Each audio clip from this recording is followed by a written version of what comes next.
Assalamualaikum warahmatullahi wabarakatuh. Alhamdulillah, alhamdulillahilladzi arsala rasulahu bil huda wa dinil haqq liyuzhirahu 'ala ad-dini kullihi arsalahu basyira wa nadhira wa da'iyan ila Allahi bi idnihi wa sirajan munira. Asyhadu an la ilaha illallah wahdahu la syarika lah wa asyhadu anna Muhammadan abduhu wa rasuluhu la nabiyya ba'da. Wa qala Allah ta'ala fil Qur'anil Karim, a'udzu billahi minasyaitonir rajim, bismillahirrahmanirrahim.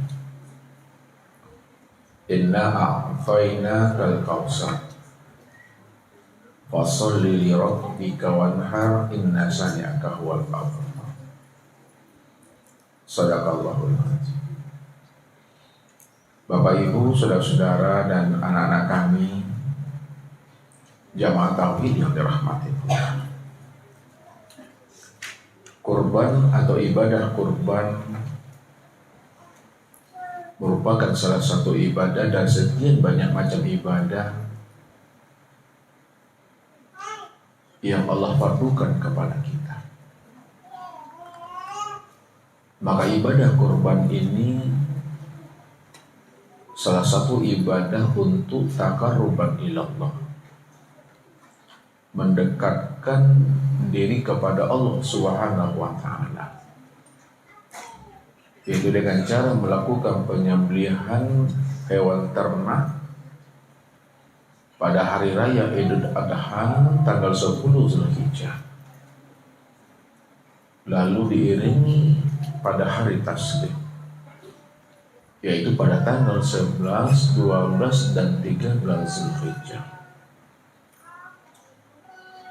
Ibadah kurban ini, Bapak Ibu,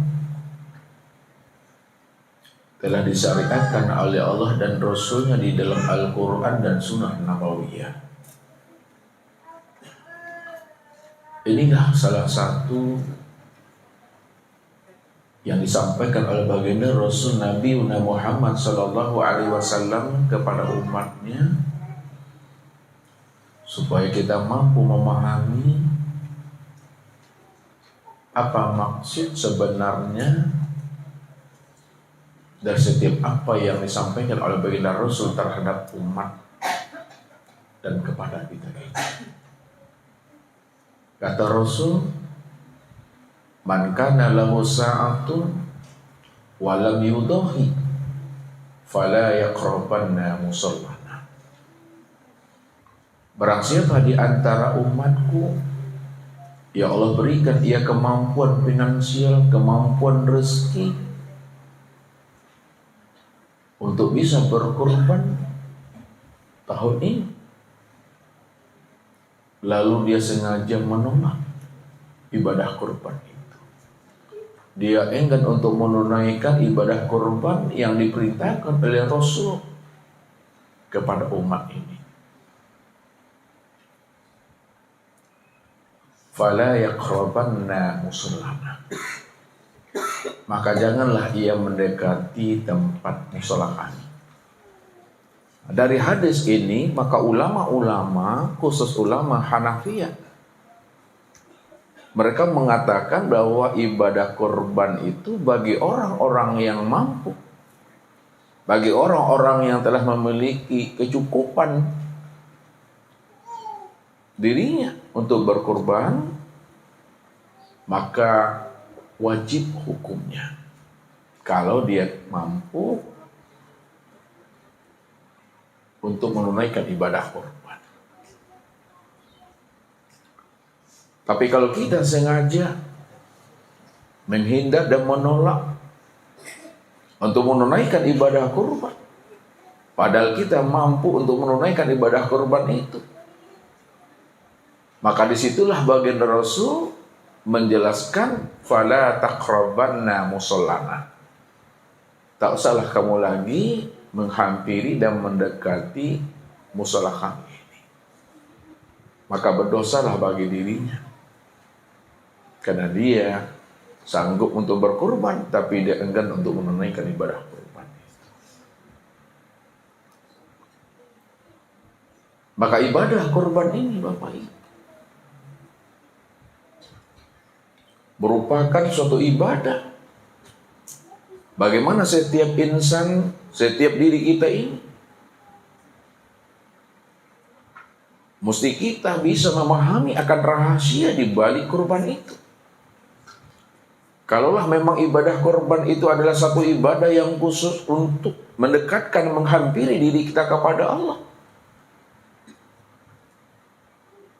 Kurban yang bagaimana yang dimaksudkan oleh Allah dan Rasul itu? Apakah sapi yang kita sembelih, kerbau dan domba yang kita sembelih itu, apakah mampu menghantarkan diri kita ini, ruhani kita untuk sampai berlikuk dengan Allah? Atau tidak? Maka malam inilah kita mencoba untuk menyikapi dan membuka rahasia hakikat di balik kurban itu. Karena Allah katakan apa kepada diri kita? Inna a'toina kal kausar. Sesungguhnya kami telah memberikan nikmat kepada dirimu, nikmat yang sangat banyak. Saking banyaknya nikmat yang Allah curahkan, yang Allah limpahkan kepada hambanya. Iza ta'uddu ni'matallahi la tuhsuha. Jika kamu mencoba untuk menghitung nikmat yang telah aku berikan kepada dirimu, kata Allah, la tuhsuha, aku pastikan kamu tidak akan pernah sanggup dan mampu untuk menghitung, mengkalkulasikan nikmat itu kepada dirimu. Karena begitu banyak nikmat itu yang telah Allah titipkan kepada diri kamu. Wa ma bikum min ni'matin faminallah. Apa saja yang engkau punya, yang engkau miliki, semuanya itu datang dari sisiku, datang dari diriku, kata Allah.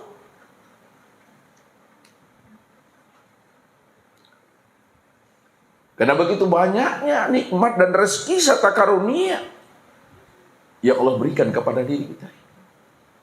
Andai kata pun kita Bapak Ibu pandai mensyukuri atas nikmat yang Allah berikan kepada diri kita, rajin kita menunaikan suatu ibadah dan ubudiyah kepada dirinya, apa yang Allah perintahkan kepada kita, kita laksanakan dengan baik, dan apa yang Allah larang kepada kita, kita jauhi itu.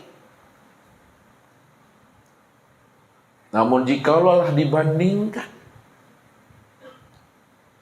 nikmat yang Allah berikan kepada diri kita dengan ubudiyah dan ketaatan yang kita lakukan sampai habisnya usia umur kita ini Bapak Ibu, maka ibadah dan ketaatan yang kita lakukan sampai habisnya usia umur kita itu belum sepadan, itu belum sebanding dengan nikmat dan karunia yang telah Allah berikan kepada diri kita ini. Satu contoh Bapak Ibu, Allah titipkan kita namanya nikmat penglihatan. Satu nikmat penglihatan yang Allah titipkan kepada diri kita dibandingkan dengan syukur kita kepada Allah. Maka nikmat penglihatan itu dengan ibadah yang kita lakukan, maka ibadah kita belum sebanding dengan nikmat penglihatan yang Allah berikan kepada diri kita. Belum lagi namanya nikmat pendengaran, belum lagi namanya nikmat penciuman, nikmat lisan, nikmat akal, belum lagi namanya nikmat iman. Begitu banyak nikmat-nikmat dan karunia yang telah Allah limpahkan kepada diri kita ini. Maka sebagai bentuk syukur kita kepada Allah, maka Allah suruh kita ini untuk menunaikan ibadah sholat. Fasholli li rabbika. Maka dirikanlah sholat itu untuk aku, kata Allah. Jadi ibadah yang kita lakukan, ketaatan yang kita perbuat, betul-betul ibadah dan ketaatan yang kita lakukan dan kita perbuat itu hanya untuk Allah seorang saja. Jangan ada niat di dalam niat, Bapak Ibu. Kalau kita beribadah ada niat di dalam niat, maka apa yang kita niatkan di dalam niat itu, maka itulah yang menjadi sembahan kita. Itulah yang menjadi Tuhan kita. Sedangkan Allah hanya sebagai perantara atau wasilah untuk sampainya hajat dan niat kita itu. Disinilah letaknya peranan ikhlas dalam melakukan suatu ubudiyah dan ketaatan kepada Allah itu betul-betul ikhlas kita menunaikan ibadah dan ketaatan dalam hidup ini. Sehingga ibadah yang kita lakukan itu tidak lagi kita gantungkan dalam ingatan kita. Ibadah yang kita perbuat itu tidak lagi kita ikat pada lisan kita. Semuanya kita serahkan kepada Allah seutuhnya. Inilah komitmennya seorang hamba. Setelah ia mengenal dan memahami bahwa Allah itu cuma yang pantas kita ibadahi. Allah itu cuma yang pantas kita bersandar dan bergantung kepada dirinya. Kalaulah Allah itu adalah satu-satunya yang pantas kita ibadahi, tempat kita bersandar dan bergantung kepada dirinya, maka di situ pula lah semua ibadah dan ketaatan kita, hidup dan mati kita itu mesti diserahkan kepada Allah seutuhnya. Ini yang kita ungkapkan dalam perasaan batin kita ini kepada Allah. Inna sholati wa nusuki wa mahyaya wa mamati lillahi rabbil alamin. Sesungguhnya salatku, ibadahku, hidup dan matiku hanya tertuju untuk Allah semata-mata. Jadi tidak ada yang lain yang kita tuju selain Allah, Bapak Ibu. Apabila kita mencari sesuatu di balik ubudiyah kita kepada Allah, maka yang kita cari itulah sebenarnya menjadi sembahan kita. Yang kita cari itulah sebenarnya menjadi Tuhan kita. Sementara Tuhan kita hanya sebagai wasilah saja. Inilah yang dikatakan ibadah yang hampa, ibadah yang percuma dan sia-sia. Wa hum yahsabuna annahum yuhsinuna sun'a. Kamu mengira dan menyangka telah melakukan ubudiyah dan ketaatan kepada aku. Kamu telah mengira, kamu telah mempersiapkan amal yang terbaik untuk aku. Padahal kamu sudah tertipu dengan diri dan amalmu sendiri. Tapi kamu tidak menyadarinya, kata Allah. Maka jadikanlah Allah itu menjadi orientasi kita dalam beribadah. Jadikan Allah itu menjadi tujuan kita dalam beribadah. Sehingga apapun yang kita lakukan betul-betul dengan hati yang ikhlas itu, Bapak Ibu. Maksudnya apa? Andai kata pun Allah tidak menjanjikan sesuatu pahala dan surga bagi diri kita, apakah tidak pantas Allah itu kita ibadati? Apakah tidak pantas Allah itu kita katakan sebagai Rabb dan Tuhan kita? Apakah tidak pantas Allah itu kita agungkan dirinya, kita puji dirinya, kita besarkan dirinya? Tentu pantas, layak, Bapak Ibu. Karena Allah itu kita sembah. Allah itu adalah Rabb dan Tuhan kita. Begitu sebenarnya kemurnian hati dan jiwa kita itu untuk mengimani Allah itu sepenuh hati. Jangan ada udang di balik bakwan. Jangan ada udang di balik batu, Bapak Ibu. Jangan ada nih di dalam nih. Allah tidak akan pernah melupakan janjinya kepada kita. Allah tetap akan memberikan balasan yang terbaik dari setiap apa yang kita lakukan. Apa janji Allah kepada kita, Bapak Ibu? Man amila sholihan min dzakari aw unsa wa huwa mu'min fala nuhyiyannahu hayatan thayyibah wala najziyannahum ajrahum bi ahsani ma kanu ya'malun.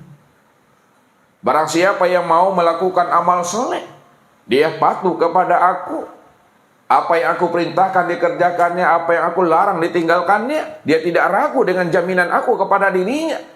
Dia tidak khawatir dengan janji-janji aku yang telah aku utarakan kepada dirinya. Wa huwa mu'min, dia tetap beriman kepada aku. Maka aku berikan kehidupan yang lebih baik, kehidupan yang lebih layak kepada dirinya daripada kehidupan-kehidupan sebelumnya. Aku mudahkan urusan hidupnya, aku angkat derajat dan maqamnya.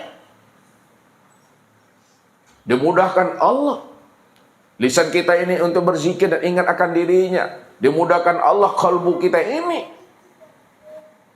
untuk bermahabbah kepada dirinya. Dan Allah mudahkan rohani kita untuk bermusahadah dengan diri. Ketika itu apa kata Allah? Wala najziyannahum ajrahum bi ahsani ma kanu ya'malun.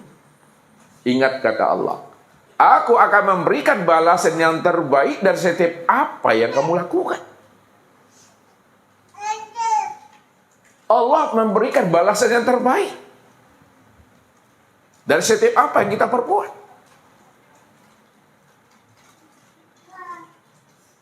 Itu artinya apa? Sebesar zarah kebaikan kita tidak pernah Allah lupakan. Tetap Allah beri ganjarannya, fama ya'mal misqala dzarratin khairan yarah. Andai kata pun Bapak Ibu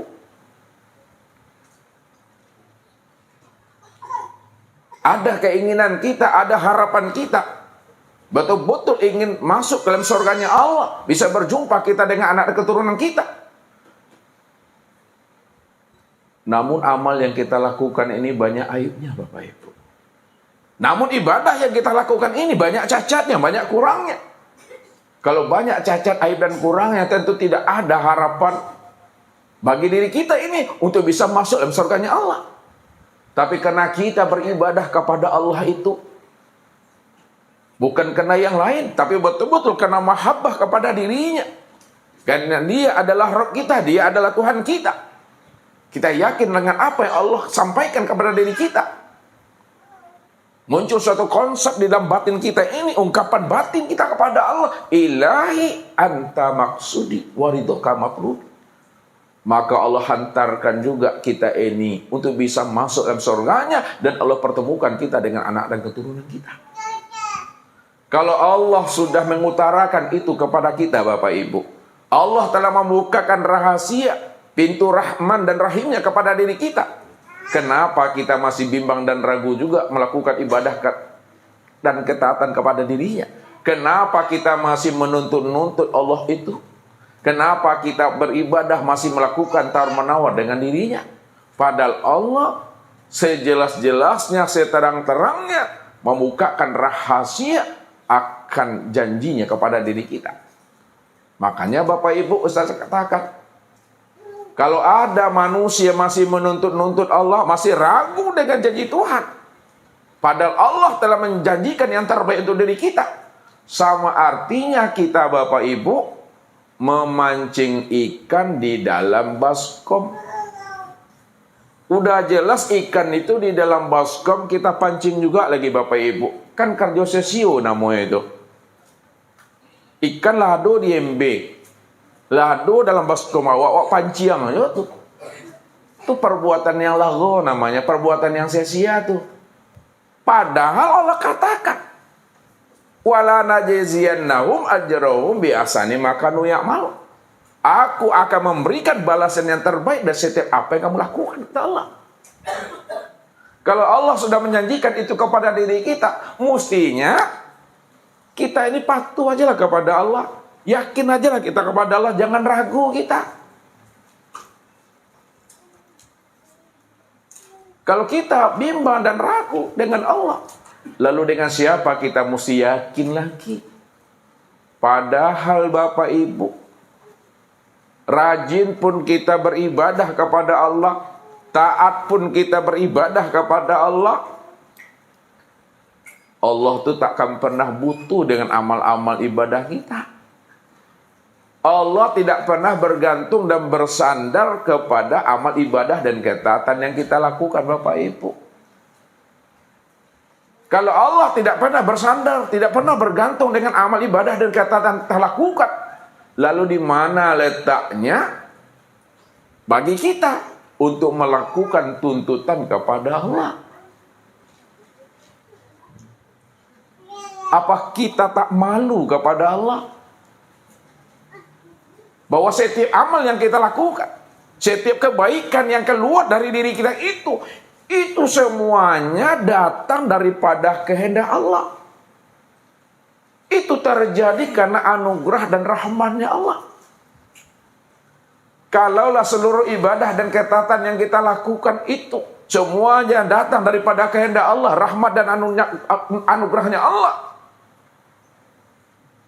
di mana letak layak dan pantasnya kita akan menuntut Tuhan? Malu kita di hadapan Allah.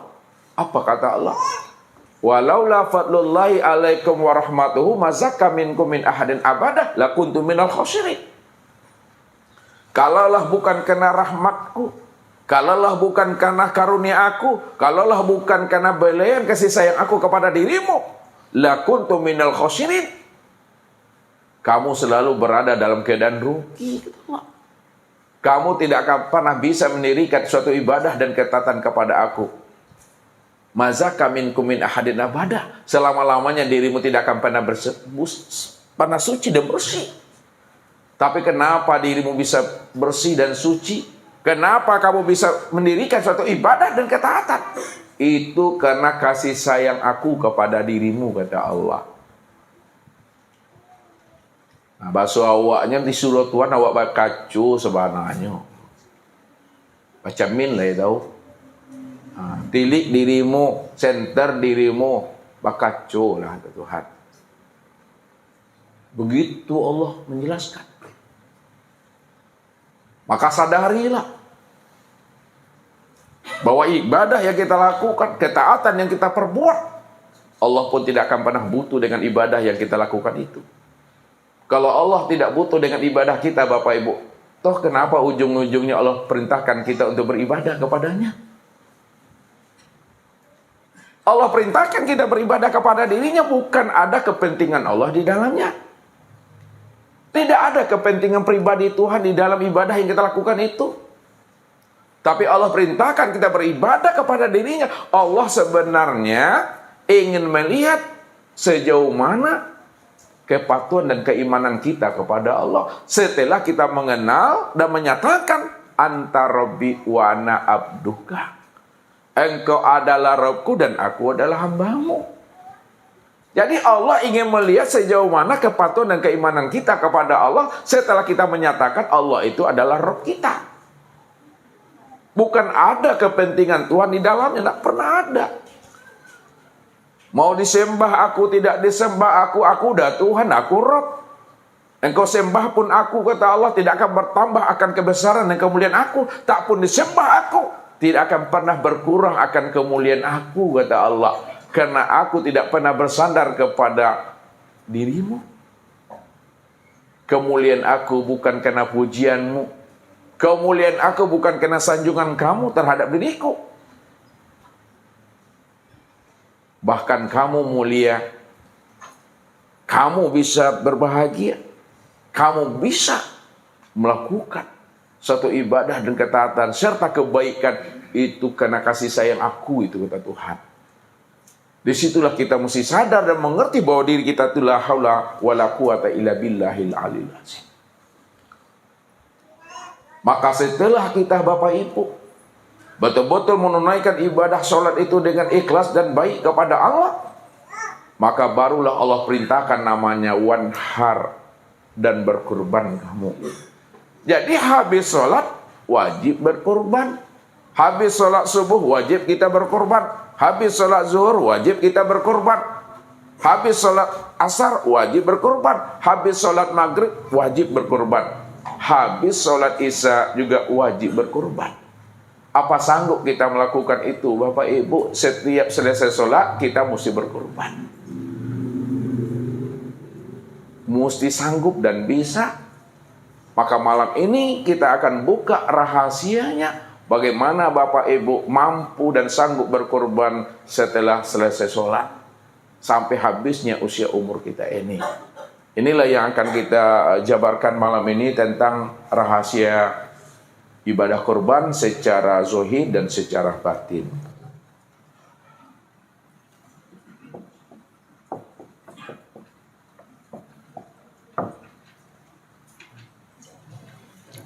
Jadi kurban itu Bapak Ibu ya mesti kita lakukan secara zahir dan batin supaya Bapak Ibu kita bisa mengamalkan ayat itu. Ya, ada yang tak hafal ayat itu Bapak Ibu? Nah, soal Kausar ada yang tak hafal? Hafal semuanya kan? Nah, hafal. Jadi nggak perlu ditulis ayatnya kan udah hafal. Jadi kurban secara syariat, kemudian kurban secara hakikat.